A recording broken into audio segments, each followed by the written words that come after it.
night, my uncle leaped in on us. Betty took fright as all. Oh, you're wicked yet, aren't you? You'll be clapped in the stocks before you're 20. You come 5 mile to see a silly girl fly. I know you better than that, John Proctor. I come to see what mischief your uncle's brewing now. Give me a word, John, a soft word. No, Abby, that's done with. Put it out of mind. John, I am waiting for you every night. Abby, I never give you hope to wait for me. I have something better than hope, I think. Abby, you put it out of mind. I'll not be coming for you more. You're surely spotting with me. You know me better. I know how you clutched my bag behind your house and sweated like a stallion whenever I come near. Or did I dream that? It's she put me out. You cannot pretend it were you. I saw your face when she put me out. And you loved me then, and you do now. Abby, that's a wild thing to say. A wild thing may say wild things. But not so wild, I think. I have seen you since she put me out.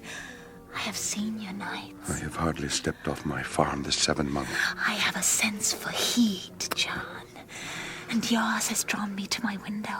And I've seen you looking up, burning in your loneliness. Do you tell me you've never looked up at my window? I may have looked up. And you must. Abigail, what sort of dancing were you doing with her in the forest? Why, common dancing is all.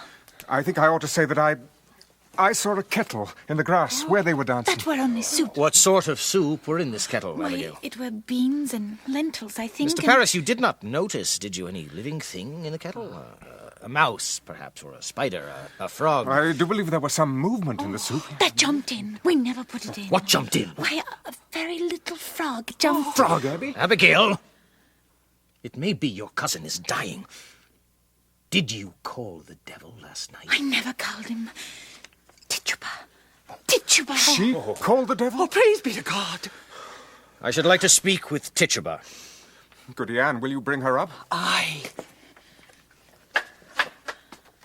How did she call him? I know not. She spoke Barbados. Did you feel any strangeness when she called him? A sudden cold wind, perhaps? Trembling below the ground? I didn't see no devil. Betty, wake up. Betty. You cannot evade me, Abigail. Did your cousin drink any of the brew in that kettle? She never drank Did it. you drink it? No, sir. Did Tituba ask you to drink it? She tried, but I refused. Why are you concealing? Have you sold yourself to Lucifer? I never sold myself. I'm a good girl. I'm a proper girl. On Sunday, let you come with me and we'll walk the farm together. I never see such a load of flowers on the earth. Massachusetts is a beauty in the spring. Aye, it is. I think you're sad again, are you? You come so late, I thought you'd gone to Salem this afternoon. Why, I have no business in Salem. Oh, you did speak of going earlier I this week. thought better of it since. Mary Warren's there today. Why'd you let her?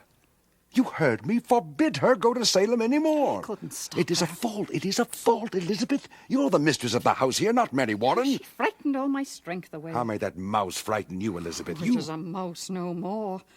I forbid her go, and she raises up her chin like the daughter of a prince and says to me, I must go to Salem, Goody Proctor. I am an official of the court. Court? What court? Aye, it is a proper court they have now. They've sent 4 judges out of Boston, she says. What? Weighty magistrates of the General Court. And at the head sits the Deputy Governor of the province. Why, she's mad. I would to God she were. There'll be 14 people in the jail now, she says. And they'll be tried, and the court have power to hang them too, she says. Oh, they'd never hang them. The Deputy Governor promised hanging if they'll not confess, John. The town's gone wild, I think. She speak of Abigail, and I thought she were a saint to hear her. Abigail brings the other girls into the court. Folks are brought before them, and if they scream and howl and fall to the floor, the person's clapped into jail for bewitching them. I think you must go to Salem, John. You must tell them it is a fraud. Aye, it is surely. Let you go to Ezekiel Cheever. He knows you well. And tell him what Abigail said to you last week in her uncle's house. She said it had naught to do with witchcraft, did she? Aye, she did. God forbid you keep that from the court, John. I think they must be told. Aye, they must. It is a wonder they do believe her. I would go to Salem now, John. Let you go tonight. I'll think on it. You cannot keep it, John. I know I cannot keep it. I say I will think on it. Good then.